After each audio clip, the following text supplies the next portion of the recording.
درنو هیوادوالو د سلام په وړاندې کولو سره غواړم تاسو ته د کورونا ناروغي په هکله معلومات درکړم.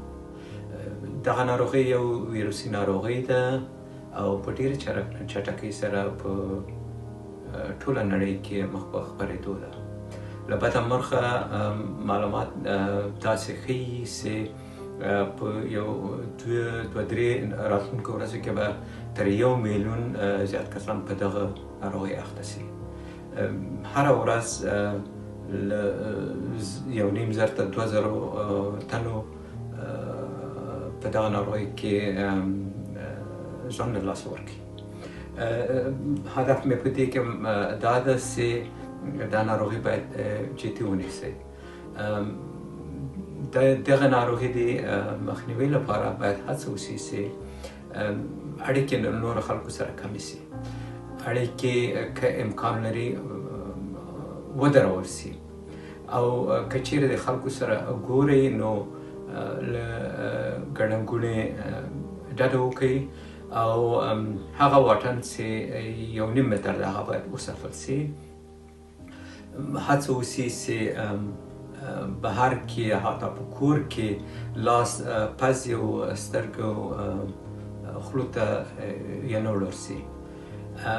په هر صورت کور ته چې راځئ هڅه وشي باید چې د بهر جامې زر ته زر وویستل شي.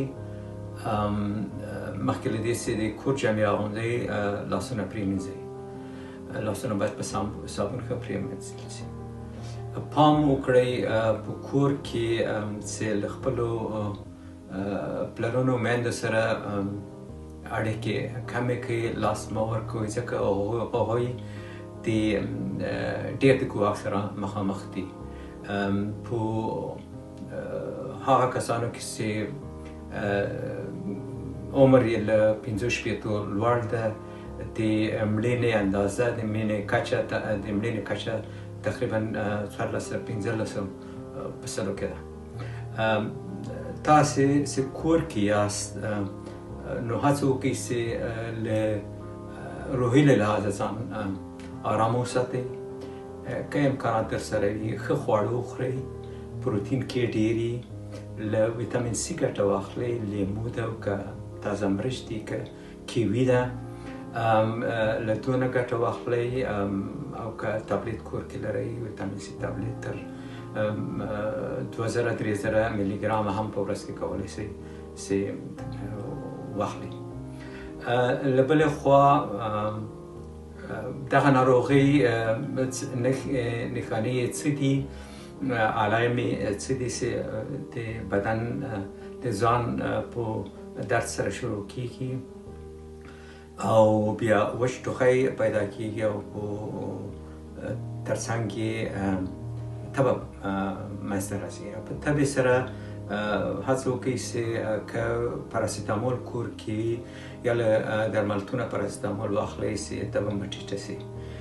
ټوخی پرېږدئ چې وکیئ ځکه د ټوخي په کولو سره هغه اوبه چې په سږو کې ټولېږي ځکه سږي اوبه کوي او سالنډۍ سړي ته پیدا کیږي او هڅه وشي باید دا د هوا لارې لکه پاکې شي او هغه اوبه په ټوخېدو سره چې ټوله شوي دي هغه ووځي. نو هغه کسان چې په نورو ناروغیو اخته وي لکه د شکرې او د سرطان ناروغۍ او یا د یا سالنډۍ ولري یا د وینې فشار جګ دي، دوی لا ډېر د ګواښ سره مخامخ دي. هڅه وشي په کور کې له بلې خوا د مخنیوي لپاره چې اوبه ډېرې وڅښئ، مایعات باید له مایعاتو ډېره ګټه واخلئ. که امکان لري او دا حتما باید وکړئ که شک پیدا کړئ چې ویروس مو اخیستی ده نو په لومړۍ ورځو کې هڅه وشي چې تل د مالګینو اوبو سره خپل ستونی غرغر کړئ، اوبه کش کړئ، په پزه کې هم اوبه کش کړئ. دا د ما سپارښتنه وه. هڅه باید وکړئ چې د خپل کورنۍ سره اوسئ.